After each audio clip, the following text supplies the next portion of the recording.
this song to me is like the perfect definition of coworker music. So let's talk about coworker music for a second. It's generally music. So coworker music is considered music that is widely popular. It's generally inoffensive, and it's considered, again, by most people to be a bit bland. But it's something that like maybe your clueless coworker would think is incredible, right? Now that's like one definition. There is another definition of coworker music where it's like, weird edgelord music that's like, okay, don't play that for me. Like it's cringe, But I think the more widely accepted definition is that it's just like mainstream. It's like the people who are listening to the most mainstream pop music and think it's like cool or edgy, right? So yeah, in this case, you have, as I've said before, the religious imagery, pillagry, which at this point in pop music is just cliche and boring. But I think that's the type of thing that maybe your clueless coworker would find a little edgy. The epic choir and the imagery created by the music, which the music does sound fantastic. Like I do not want to just shit on the song. I actually think the song would be really great if the lyrics were better. But yeah, that imagery might be mind blowing to your average listener, but the truth is there's so many better instances of choirs being used and all of the musical elements here being used in better ways. And then, not to be a little too on the nose with this, but like praying at the altar of your girlfriend, that, self-respect be damned, right? Like that's the type of thing that your coworker might be into. I don't know, whatever. Anyway, the point being is that this is just kind of the bland, inoffensive crap that just gets thrown out there all the time now.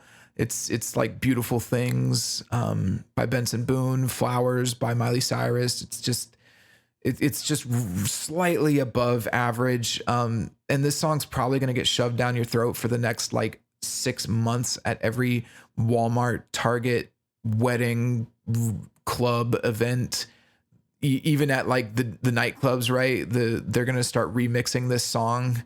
It's gonna be crazy, and I just think it's wild how easily our whole culture seems to get enraptured by something so mid these days. Now, again, the music industry will do this on purpose. The music industry will purposefully shove a song down your throat. They will just play that song in Walmart, and it will actually get the melody stuck in your head. And for this song in particular, the melody is above average. It's a really strong melody. And so, you'll probably catch yourself singing it. And that is the whole goal, right? We're just going to play this slightly above average song on every radio station, everywhere. And it's going to get the melody stuck in your head. And then you're just going to know it now. It's crazy. I don't know. It's the type of thing that makes me a little depressed about the state of music. Cause again, I think about like, for example, just like off the top of my head, right? You have Celine Dion. What's that song? It's All Coming Back to Me Now, like from the 90s. Go listen to that song and you'll see what I'm talking about. Like that song is epic. It's awesome. It's amazing. Like look at what we lost, right? Look at what we had and we gave it up for what? For this? Really? Yeah. So anyway, I think the thing that was wild for me with this song, especially talking from like the coworker music angle, was that I saw it on the AMAs and I was like, this song seems like the type of song that will blow up. I just felt it. I was like, oh, this like cucky looking white guy with a few like non-offensive tattoos. He looks like Sam Smith, but with like a leather jacket on, right? And I'm like, yeah, they're gonna blow this kid up. And sure enough, they did. If you play the song enough, you literally get someone subconsciously hooked on the melody. So all of this is to say, I'm not just like ranting. All of this is to say, this is one of the reasons why at the end of every one of my breakdowns, I talk about purpose. It's actually the first thing on my songwriting template is purpose. What is the reason why this song was made? Because that can tell you a lot about the music and what is, it helps you weed out the trash, right? So if you ask yourself, why was this song made, and the answer is because this artist needed a new lead single, chances are it's probably not like an artistic masterpiece. It's probably kind of a mid song. But then if the answer is, like for example, I just did American Pie, right?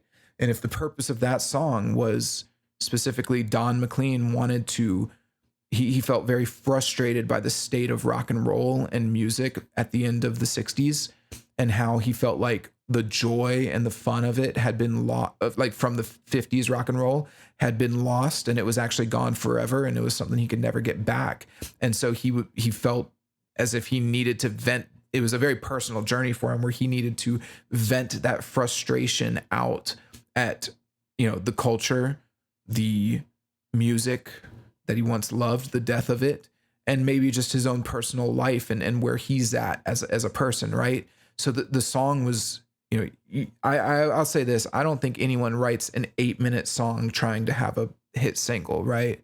So the song was deeply personal, and there was a lot of meaning in it, like bucket loads of meaning, right? Like so much meaning, it's almost like overwhelming, and that's why American Pie is one of the greatest songs ever written. That's what I mean when you say, why was this song written? Why did the artist do this? What is the point of this existing, right? So if you hear some cringe melody or even a good melody, right? Because there's tons of them, there's endless amounts of good melodies. It can be sometimes hard to tell, like, well, what's actually worth your time? What's worth your effort and energy? And is it actually good? And I think the first step is to say, well, what is the purpose of the melody? Like, why does this melody exist? And what are they trying to say? This, to me, is just pop trash. To me, that's what this song is. I mean, that's my personal feelings on it. Objectively, I think it's a pretty well put together song. And, the lyrics are garbage, but it is above average on a, related to most pop music, right?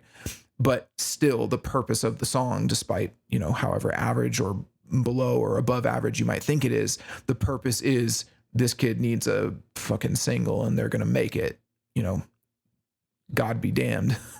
So that's how you can distinguish, what is trash, what is not. Ask yourself, why did the artist make it? Why does it exist at all? So let's keep going.